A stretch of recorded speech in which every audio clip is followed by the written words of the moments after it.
Olá, minhas amigas e meus amigos que acompanham atentos os desdobramentos políticos desse podcast polêmico. Estamos aí no dia 30 de novembro, 11 horas da manhã e 7 minutos. Estamos aí acompanhando a entrevista coletiva do governo eleito. E é impressionante como é que ele é despreparado. Eu me recordo que em 2016, uma semana depois da eleição, antes de começar a transição, o prefeito Roberto Salini concedeu uma coletiva na Câmara dos Vereadores, diga-se de passagem, muito mais prestigiada do que essa do Serginho, que precisou de enxertar o Rafael como órgão da imprensa. Isso mesmo, gente. A mexeriqueira do Santa Rosa virou órgão de imprensa, ela fez pergunta aí. E teve que trazer também o Nino Belian de Itapiruna. Mas, para vocês verem, o Roberto Salini foi sozinho dar a coletiva dele, porque ele já sabia o que ele tinha que fazer. Errando ou acertando, ele já tinha na cabeça qual era o norte que ele ia tomar no governo. Ele não foi para discutir transição, porque da transição é o mínimo. A transição, ela serve para você ver, basicamente, quanto você tem a pagar e quanto você vai ter em caixa. Qual é a previsão? Se tem dotação orçamentária para pagar o que está sendo deixado pelo atual governo. É basicamente isso a transição. E o Roberto Salini não precisou de auxílio. O Serginho de Troia, ele se mostra um total despreparado, que ele precisa de ter no mínimo 3 assessores ao lado dele. Um para falar de saúde, Adriana Levone, o Otávio para falar de economia e o Dr. Raul Neves para falar da parte jurídica, de transição, salientando que o Dr. Raul Neves é o advogado da W Energy, a empreiteira que quer destruir o Rio Itabapoana, quer acabar com a Cachoeira da Fumaça. E o Serginho não se incomoda com isso. Mas vamos lá. O despreparo é latente. Quem assistir essa coletiva vai perceber que o Bom Jesus vai estar completamente sem rumo a partir do dia 1º de janeiro de 2021. E isso eu vou destrinchar em detalhes para vocês em outros podcasts, para não me delongar muito nesse. Mas o que se viu aqui foi o Rafael, o vereador, se travestindo de órgão de imprensa. Talvez ele tenha sido isso durante todo o mandato, né? Virou um veículo de comunicação bancado pelo dinheiro do povo. E ele reclamou da ausência dos veículos da imprensa que fizeram barulho durante a eleição. Olha, Rafael, eu continuo fazendo meu barulho, eu não parei não. Mas eu já anunciei que eu não iria nessa coletiva patética, essa coletiva ridícula, desse governo que já está abraçado pela bandidagem política do município. E para finalizar, eu vou só abordar a pergunta feita pelo Marcelo Filho, da rádio Transvale FM. Tá? Ele tem um gostinho de vingança contra o Tatu, que o pai dele trabalhou para a Branca, e agora ele falou de auditoria na prefeitura, nos contratos cabeludos que tem no atual governo. Isso não são muitos contratos cabeludos. Mas eu tenho que estender essa auditoria, não é só nos contratos da prefeitura com fornecedores.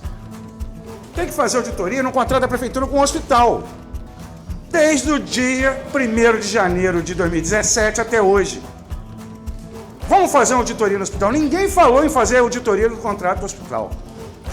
E sobre a auditoria na prefeitura, em breve eu vou dar uma relação de contratos corruptos que arrombaram com os cofres públicos da prefeitura, nas gestões de Luciara Mil e Patrick Azevedo, por óbvio.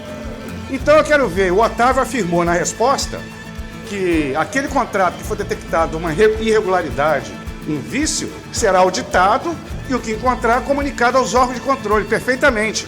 Eu vou dar uma lista de escândalos da Luciara Mil para facilitar a vida de vocês. Eu vou auditar os contratos da Luciara Mil, para vocês prenderem ela e o Patrick Azevedo. Quem sabe assim o governo ganha rumo. Agora eu quero ver essa auditoria pegar a Luciara Mil, porque fazer auditoria para escolher só o pessoal do Tatu é canalice. Se é para trabalhar com seriedade, vocês vão ter que auditar e prender Luciara Mil e Patrick Azevedo, que os dois foram os que mais arrombaram a prefeitura entre julho de 17 e setembro de 18. Seja na cultura, turismo e urbanismo ou na saúde. A roubalheira foi latente. E eu quero ver essa auditoria. Rolar! minhas amigas e meus amigos que acompanham atentos a esculhambação pública municipal nesse podcast político. Nesse 1º de dezembro de 2020, às 8h48 da manhã, nós temos aqui mais um veículo de comunicação que participou da coletiva de prestação de conta de transição. É o Carlos Jorge, comunicador. Esse não vem fazer nada de graça aqui em Bom Jesus não, hein? Passou 8 anos em Bom Jesus do Norte.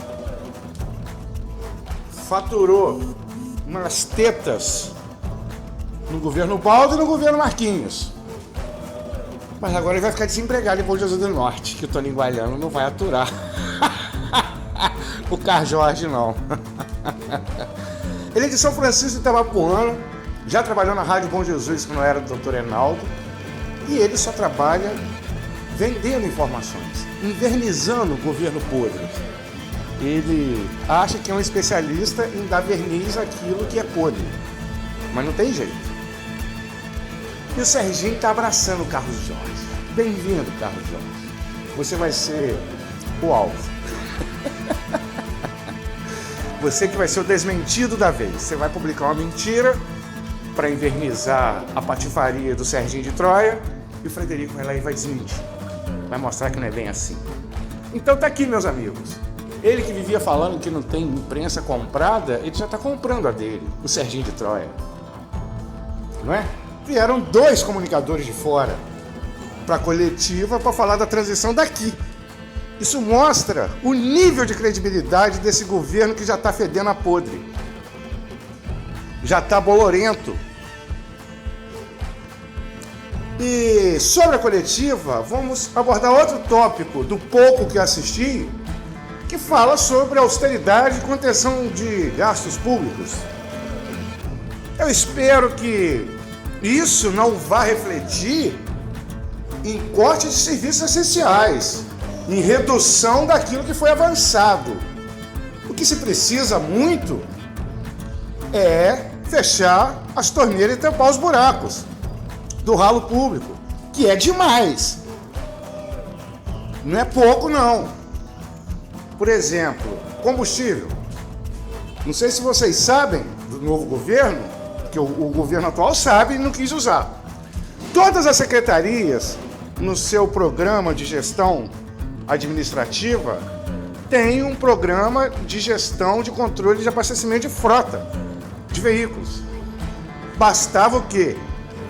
Os veículos estarem todos com o odômetro em perfeito estado de funcionamento para monitorar a quilometragem e utilizar o sistema, o controle de abastecimento de frota. Mas isso não foi usado no governo Roberto Salles.